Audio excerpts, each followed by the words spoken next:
Jai Vishnupad Paramahamsa Privrajakacarya Statra Satra Shishmatri Goswami Abhay Charan Ravinda Bhakti Vedanta Swami Srila Prabhupada Ki Jai Grantarat Srimad Bhagavatam Ki Jai Samaveta Bhakta Vrinda Ki Jai. All glories to the assembled devotees, all glories to Shri Guru and Shri Gauranga.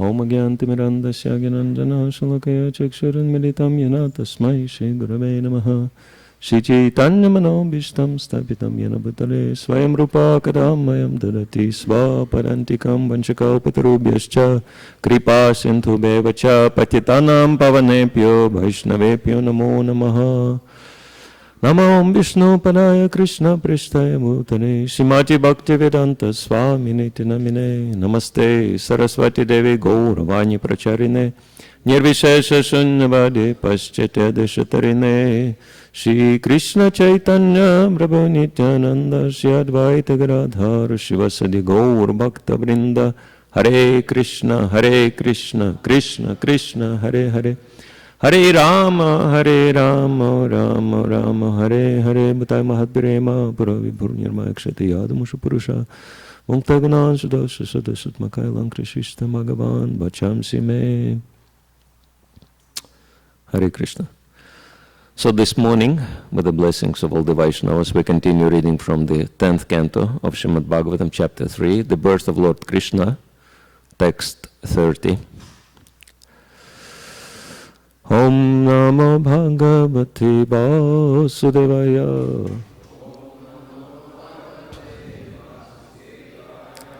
Om Namo Bhagavate Vasudevaya.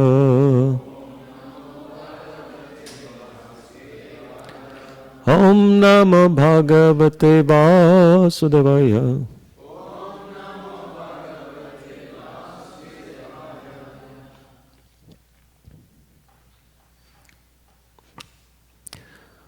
Upasamhara Vishvatman. Upasamhara Vishvatman. Adarupam Alaukikam. Adarupam Alaukikam. Shankachakra Gada Padma. Shankachakra Gada Padma. Shriyajustam Chaturbhujam. Shriyajustam Chaturbhujam. Upasamhara Vishvatman. Adarupam Alaukikam. Shankachakra Gada Padma. Shriyajustam Chaturbhujam. Please. Upasamhara Vishvatman. Adarupam Alaukikam. Shankachakra Gada Padma. Shriyajustam Chaturbhujam. Upasamhara Vishvatman. Alaukikam. Shankachakra Gada Padma. Shriyajustam Chaturbhujam.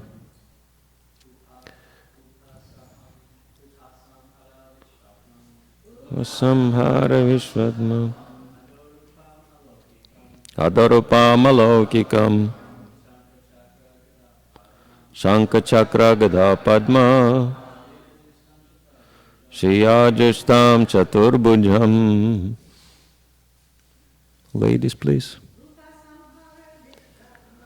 Upasamhara Vishvatman. Adarupam Alaukikam. Shankachakra Gada Padma. Shriyajustam Chaturbhujam. Upasamhara Vishvatman. Adarupam Alaukikam. Shankha Chakra Gada Padma Shayajustam Chaturbhujam Upasam Hara Vishvatma Atarupam Alokikam Shankha Chakra Gada Padma Shayajustam Chaturbhujam Upasam Hara withdraw Vishwatman, O all-pervading Supreme Personality of Godhead. Adaha, that. Rupam, form. Alokikam, which is unnatural in this world. Shankha Chakra Gada Padma, of the conch shell, disc, club, and lotus. Shriya, with these opulences. Dushtam, decorated. Chatubhujam, 4 hands. Translation purport by His Divine Grace A.C. Bhaktivedanta Swami. Srila Prabhupada Ki Jai. O my Lord, you are the all-pervading Supreme Personality of Godhead, and your transcendental 4-armed form, holding conch shell, disc, club, and lotus, is unnatural for this world. Please withdraw this form and become just like a natural human child, so that I may try to hide you somewhere. Purport. Devaki was thinking of hiding the Supreme Personality of Godhead and not handing him over to Kamsa as she had all her previous children. Although Vasudeva had promised to hand over every child to Kamsa, this time he wanted to break his promise and hide the child somewhere. But because of the Lord's appearance in this surprising 4-armed form, he would be impossible to hide.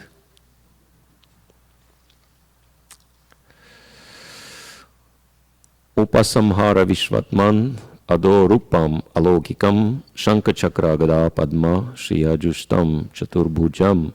O my Lord, you are the all-pervading Supreme Personality of Godhead, and your transcendental 4-armed form, holding conch shell, disc, club, and lotus, is unnatural for this world. Please withdraw this form and become just like a natural human child, so that I may try to hide you somewhere. So this is a very interesting verse, and we'll be discussing very interesting and important topic of hiding Krishna from materialistic people, right? Which appears to be completely contradictory to what we are existing for, right? Our whole existence as organization, as any and every sincere devotee, is to give Krishna to the whole world, right? How many of you would like to be instrumental in giving Krishna to the whole planet? Okay.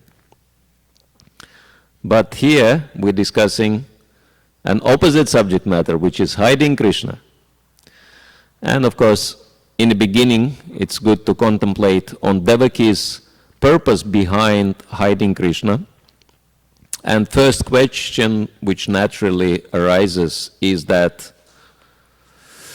Devaki already saw that this is the Supreme Lord Vishnu with 4 divine symbols in his hands, and that no child takes birth and immediately appears not only as a grown-up adult but with 4 hands decorated with ornaments and etc., etc. So it was obviously the Supreme Lord. And as Srila Prabhupada explains, the Supreme Lord showed his divine form so that Devaki would have no doubts that it is the Supreme Lord. And now, after becoming convinced that this is the Supreme Lord Vishnu, why is Devaki still has fear that Kamsa can do something to Krishna? Because who is Kamsa? Just one, tiny little living entity somewhere in the remote corner of the material world, right? I mean, he was quite big. If you read Mahabharata, he was actually a universal demon. He was terrorizing the whole universe. Same like Hiranyakashipu. But what is this universe? This is the smallest universe of all. Therefore, it has Brahma with 4 heads. Other bigger universes have Brahmas with greater number of heads. And so, naturally, universes are only as big as the pores in the skin of Mahavishnu, who is just a partial manifestation of the Supreme Lord. And so we can imagine that someone like Kamsa is so infinitesimal for the Supreme Lord that he's, comparing to us, he is even smaller than any bacteria, any microbe, right? And so, how come that Devaki is fearing that Kamsa might kill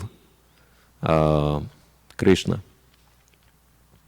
But as we know, this is the activity of Yoga Maya, covering potency, that even though Devaki does understand that this is the Supreme Lord, but still she's thinking, oh, I don't want to take any risks.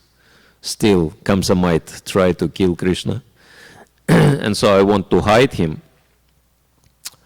But, as we know, nothing happens without Krishna's desire, and therefore one of the names of Krishna is Satya Sankalpa, which means that whatever he wants happens as soon as he desires that.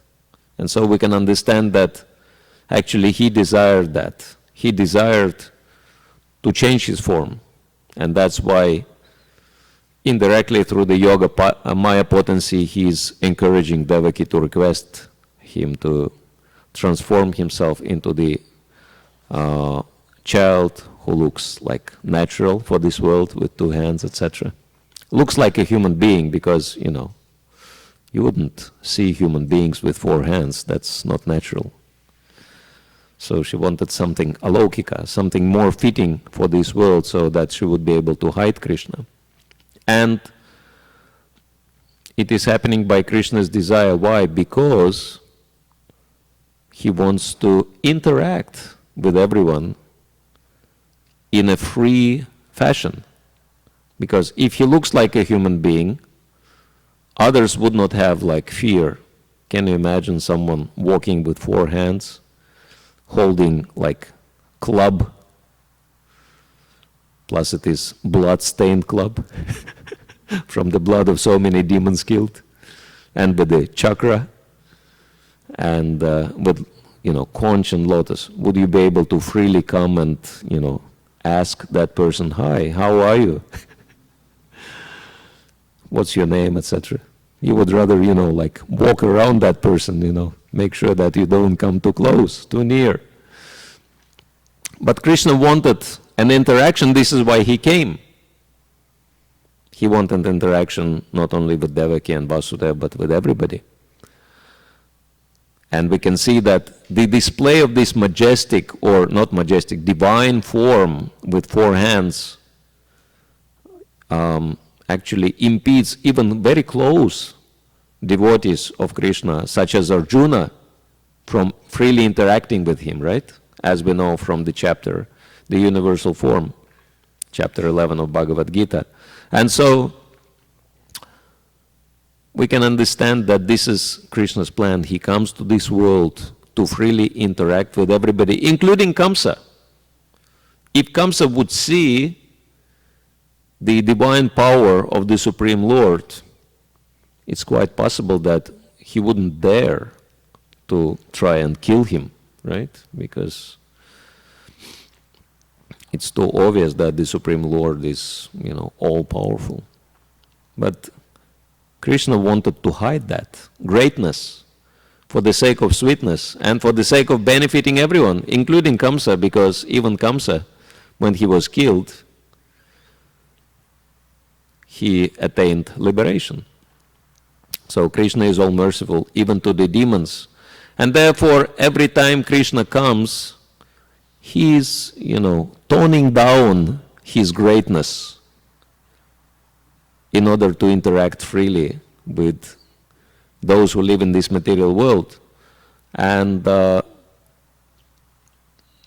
it's very clearly seen, for example, in pastimes of Sri Chaitanya Mahaprabhu, when he acted like a human being also. And whenever he was addressed as the Supreme Lord, he would block his ears and he would say, Vishnu, Vishnu, I'm just a living entity, don't call me the Supreme Lord. So he was trying to conceal his identity as the Supreme Lord for the sake of benefiting everyone and making it easy for everyone to accept Krishna consciousness. And the devotees are following in the same mood, like in Madhya Lila, chapter 1 of Chaitanya Charitamrita. It is described how Lord Sri Chaitanya Mahaprabhu went on pilgrimage to go to Vrindavan, and he was passing by the capital of Muslim king, Nawab Hussain Shah.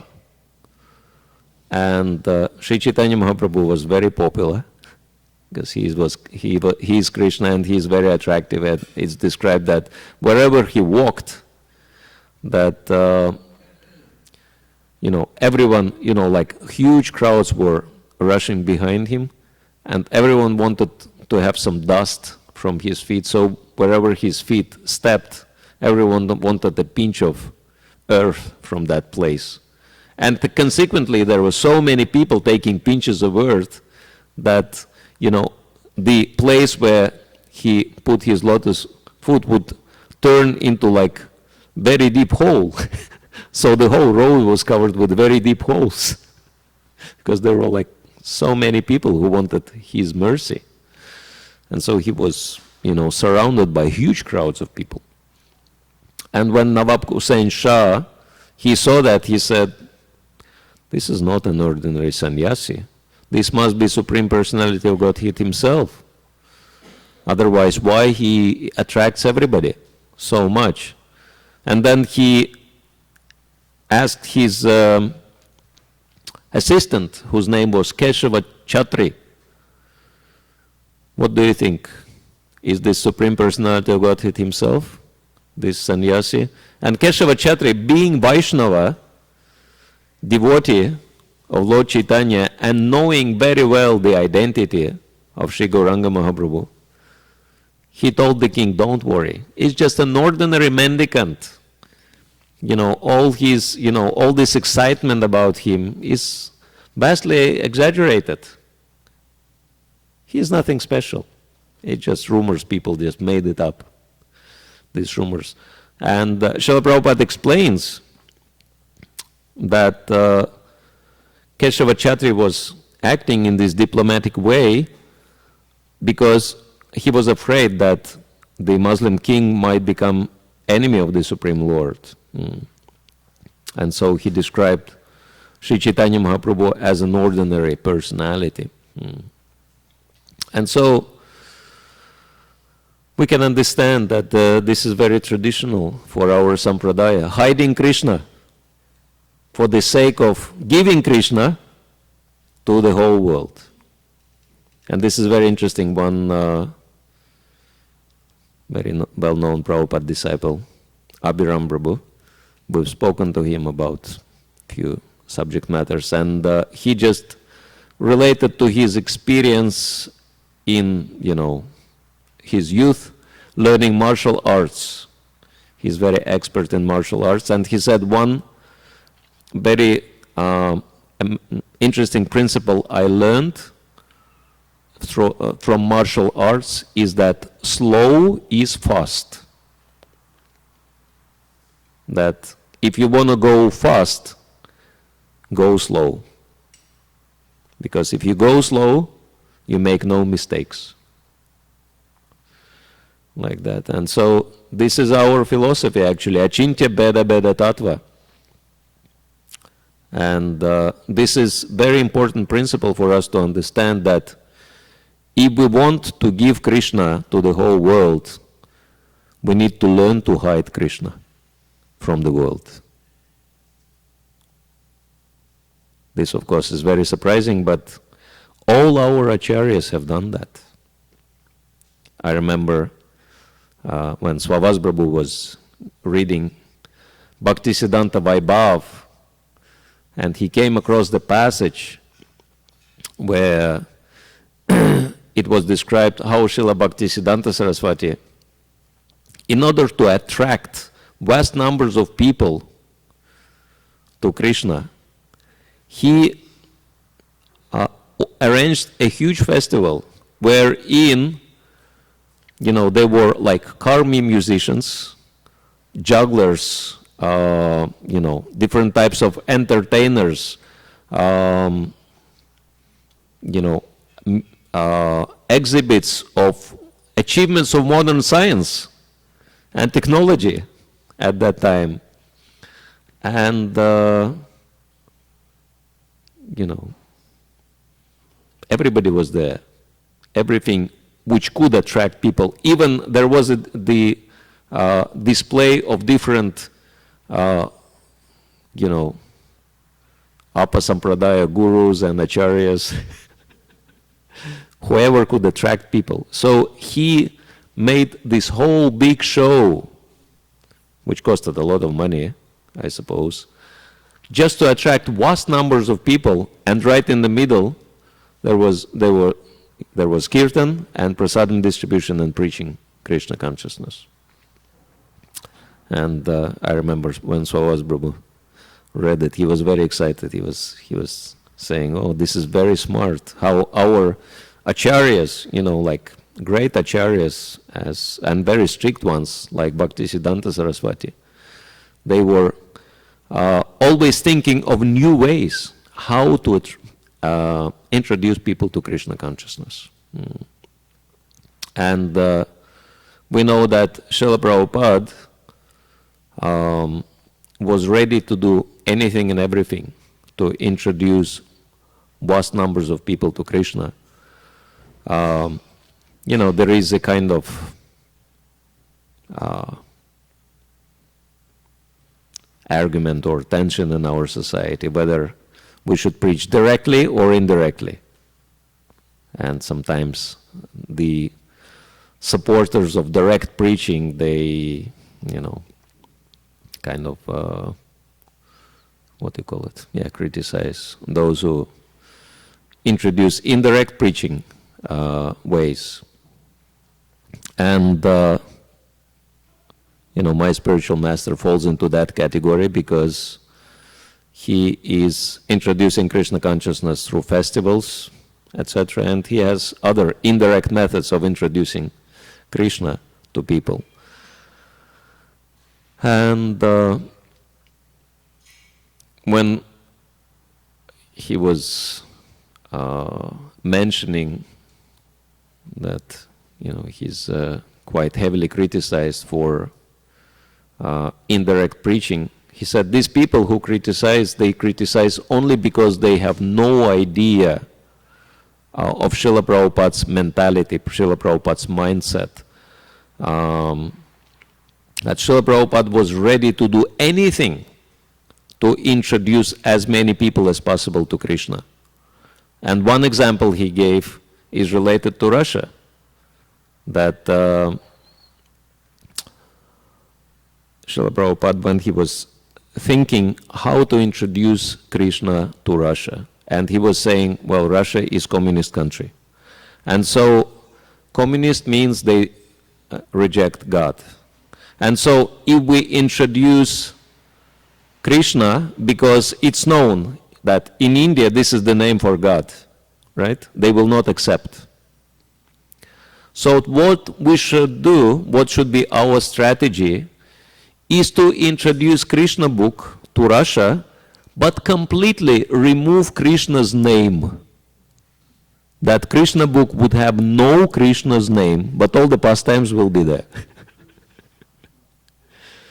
And in this way, all people will learn about Krishna, and authorities will not suspect that this is, it has something to do with God. So can we imagine, to what extent Srila Prabhupada was ready to go? And I still remember, it was not really done, but I still remember that on the cover, Krishna book didn't have Krishna name. The title of that book was The Source of Supreme Pleasure. So, at least from the title, Krishna was removed. Like that. And so, we know very well that there are so many new ways to introduce Krishna consciousness, like Jruta Karma Prabhu is introducing Krishna consciousness through science and archaeology, and he's been very, very successful traveling all over the world.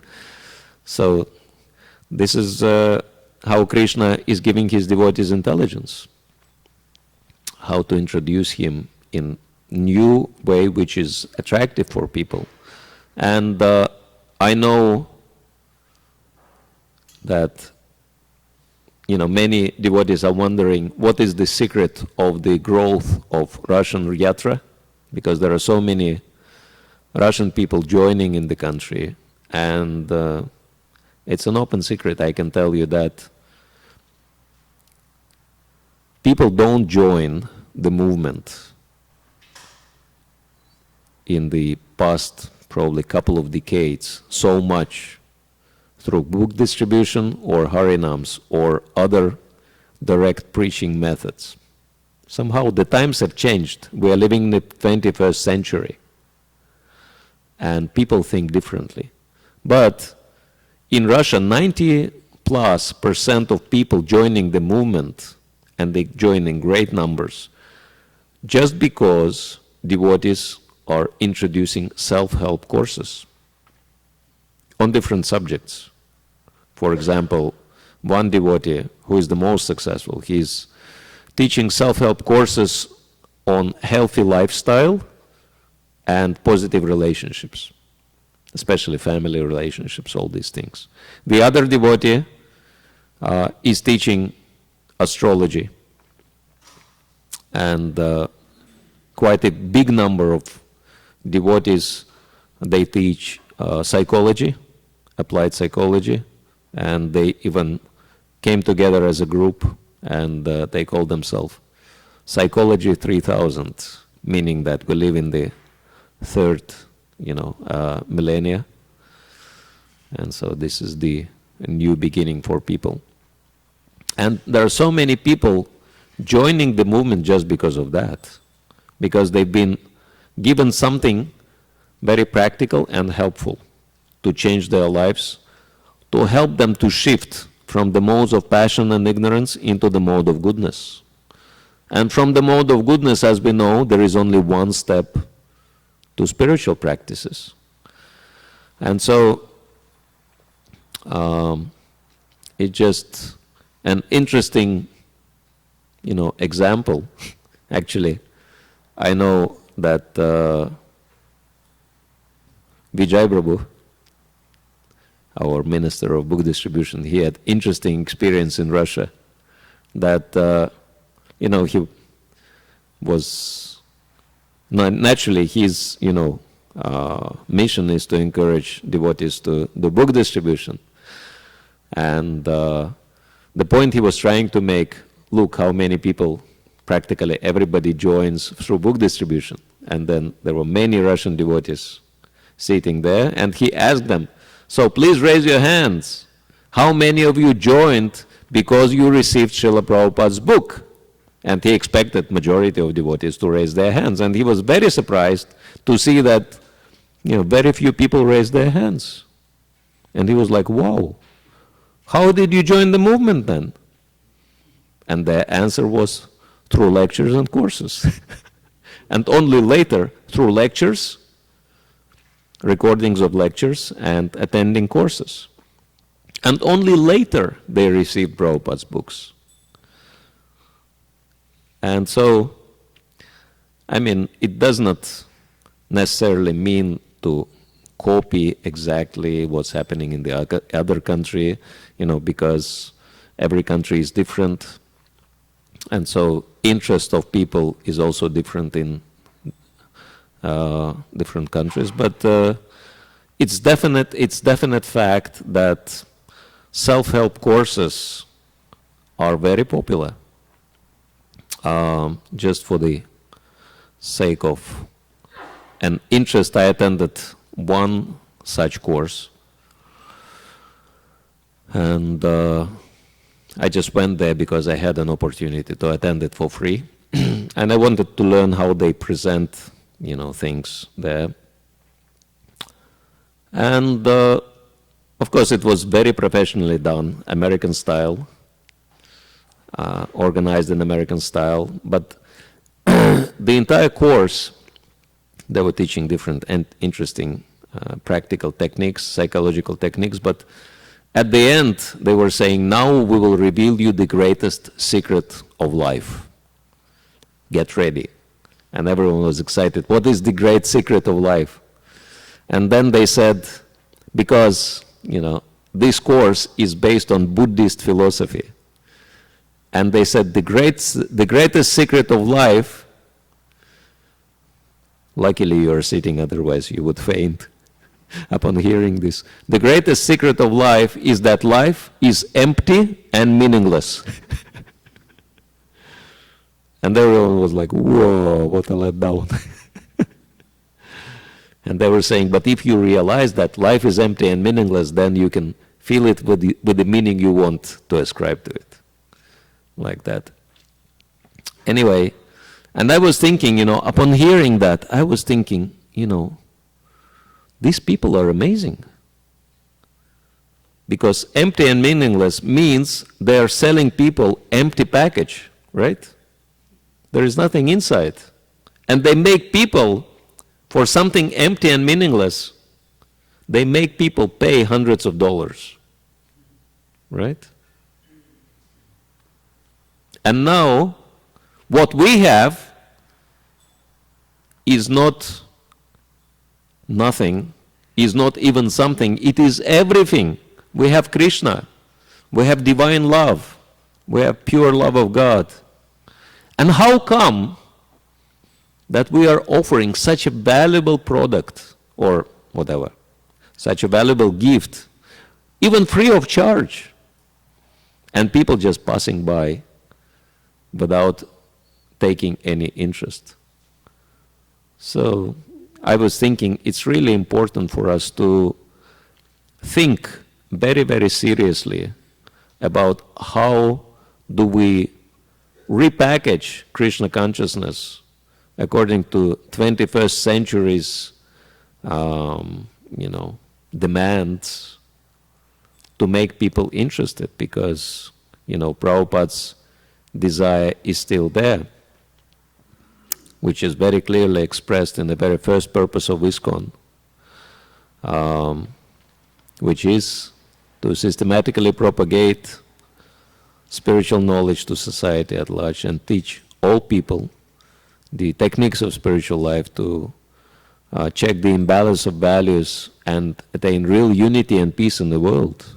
So Srila Prabhupada did expect Krishna consciousness not just to be one of many, many, many, many, many religious, groups on the planet, but he did expect Krishna consciousness to become the major driving force behind, global changes in this world, and it's up to us, the responsibility lies with us, how to make it happen.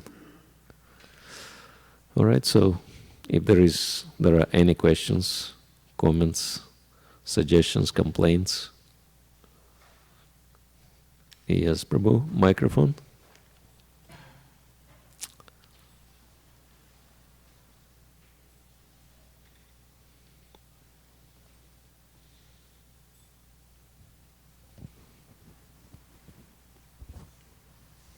Thank you for the thank you for the wonderful class. I was just wondering, why is part of the translation of the verse in parentheses?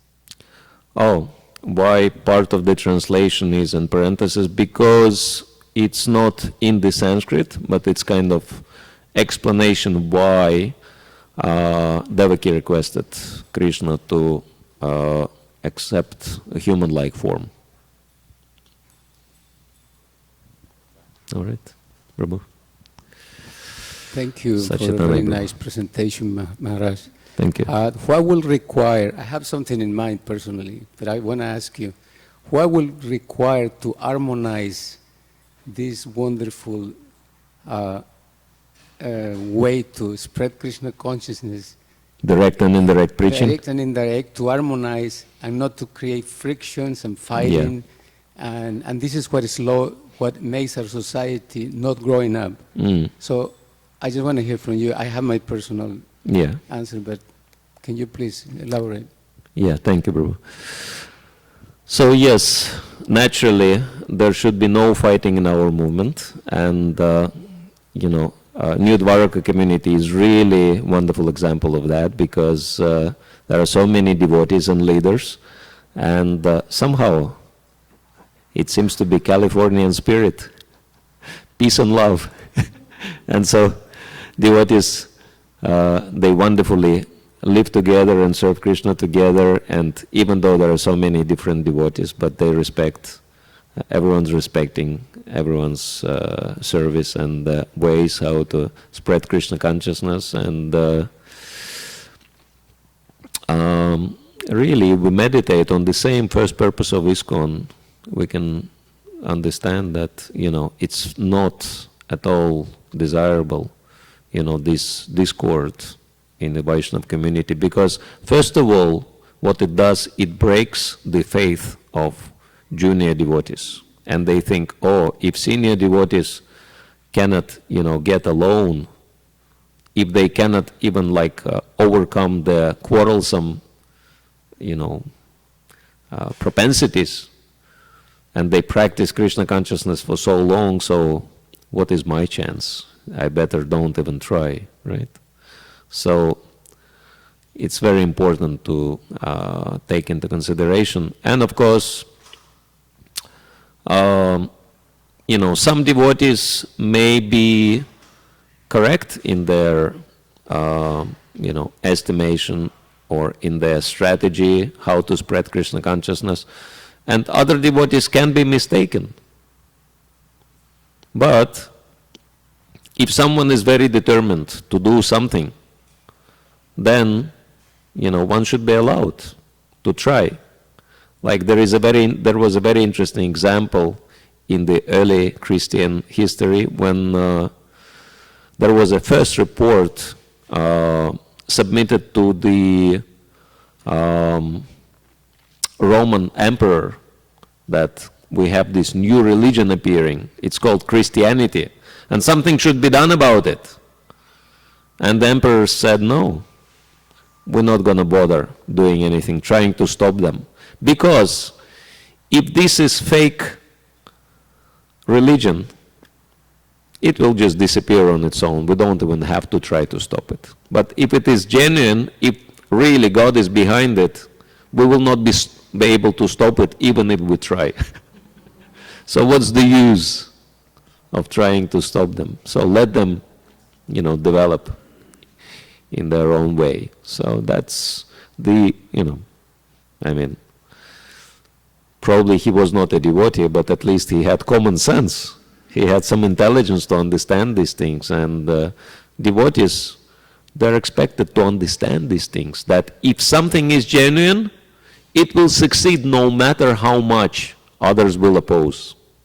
And if something is not genuine, it will fail anyway. Why oppose, right? Why bother opposing? And why create, so many troubles and frictions in the society? And plus, how can we give peace and unity to the whole world if we don't have peace and unity amongst ourselves? And but there is even better way to harmonize preaching efforts. And that is to combine both approaches. Like, for example, book distribution. Srila Prabhupada was happy when devotees were just distributing books, but he was much more happy when they were doing it in a systematic way, distributing in colleges and universities, because Prabhupada wanted these books to be read by intelligent people. He didn't just want books to go anywhere and everywhere.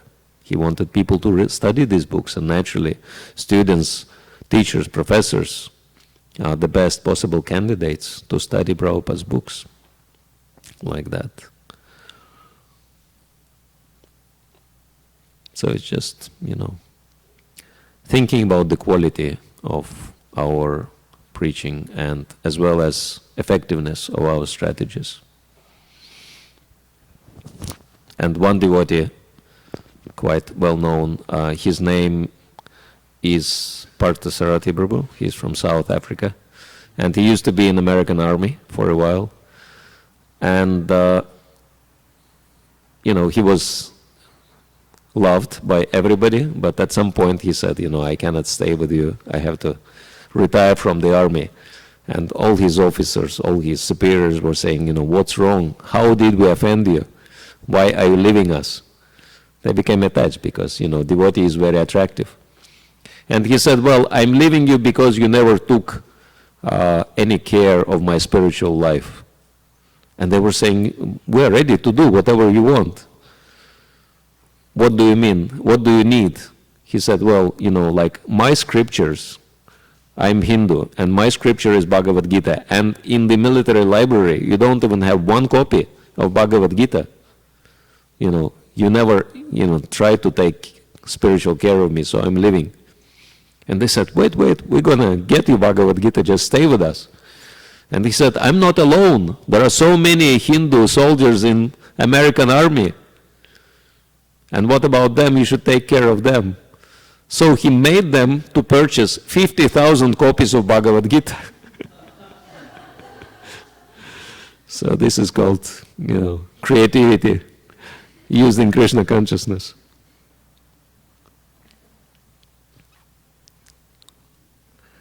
All right. Anyone else wants to say or ask anything? We're supposed to stop now. If someone has to go, it's fine. But if anyone has a question and wants to stay for 5 or 10 more minutes, yeah. Sachitanya Prabhu, can you please pass the microphone?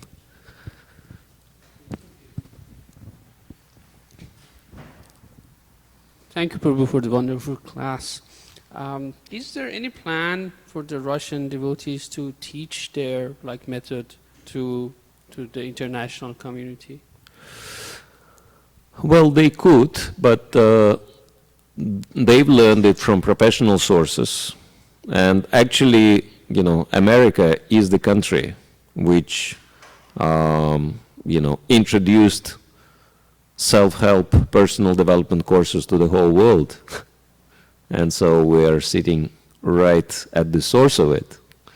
And if anyone wants to learn it professionally, there are so many opportunities to, present them in a very, it requires to figure out the form.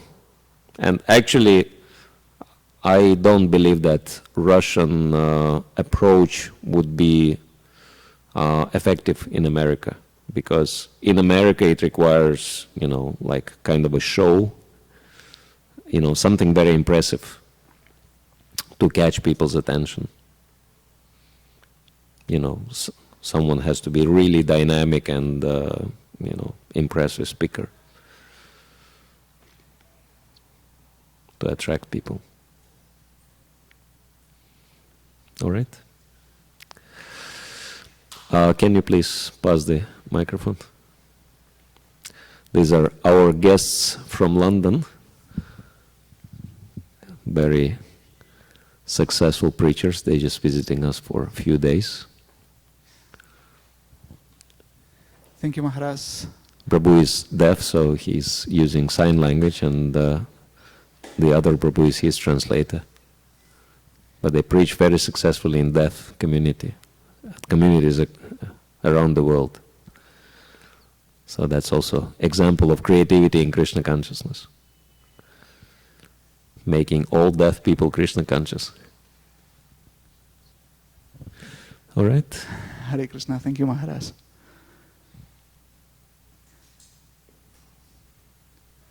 You said that the course in Rasayana are very successful. I feel very inspired to hear that.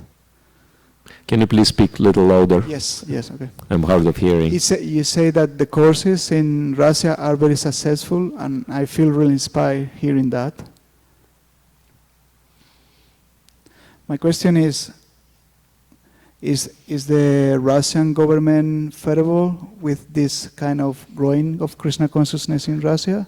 Yeah, this is also a very interesting question, because now they're trying to pass the law which is meant to stop all kinds of direct preaching, and Russian devotees don't care because mostly they introduce people to Krishna consciousness through these self-help courses, and no one can stop education, like teaching people something useful in their lives. And so Russian devotees will successfully continue preaching regardless of any types of laws or restrictions imposed on religious activities.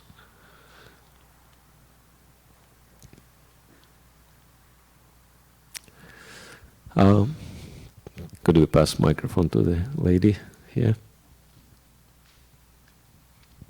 Thank you so much, Prabhu, for your lectures. I was curious, this has come up a few times, but I wonder if there's anything you've noticed very specifically on how we could best market Krishna consciousness here. How? How best to market it. Because we have books printed, but is there any way that you notice there would be an obvious improvement? How to market Krishna consciousness in America in the best way? Yeah. Well, America being Western country, first world country, probably could be successful in the same way as, for example, UK, because we can see that in Great Britain, Krishna consciousness reached the kind of heights which we can only dream of in here, right? That the Queen comes to the school, or Prime Minister of the country comes to the temple and saying Hare Krishna and placing garland on Srila Prabhupada and taking darshan of the deities, and actually appreciating Srila Prabhupada's contribution in his speech, glorifying Srila Prabhupada. We can just imagine. We can just dream of something like that happening in here, that Obama comes here and glorifies Srila Prabhupada, for example. But how this became possible, because one devotee took a responsibility upon himself to create an alliance with different Hindu communities in the country, and he created Hindu Forum of Britain. And because of that, suddenly, because, other Hindu groups, they told the devotees, well, you're most dynamic group, you're most dynamic organization, and you have very deep knowledge, so you become our representatives in the country. And suddenly, from tiny little exotic religious group, devotees in UK became representatives of the entire Hindu community, which is of course not very big. Maybe it's between 3 or 5% of the population, but it consists of very successful professionals and business people who contribute greatly to the economy and running of the country. And so that's why Hindus are highly appreciated on all the levels. And if someone represents Hinduism, we've got many, many opportunities in the country because of networking, because of the alliance with other groups. And so I won't be speaking too much on the subject because on Sunday we're going to have very special presentation which is on new ways of preaching Krishna consciousness, and so this will be one example how we can achieve this, the level of success Srila Prabhupada wanted us to achieve with Krishna consciousness. Hare Krishna. All right, thank you all very much. Srila Prabhupada ki jai, Grantaraj Srimad Bhagavatam ki jai, Gaur Premanande.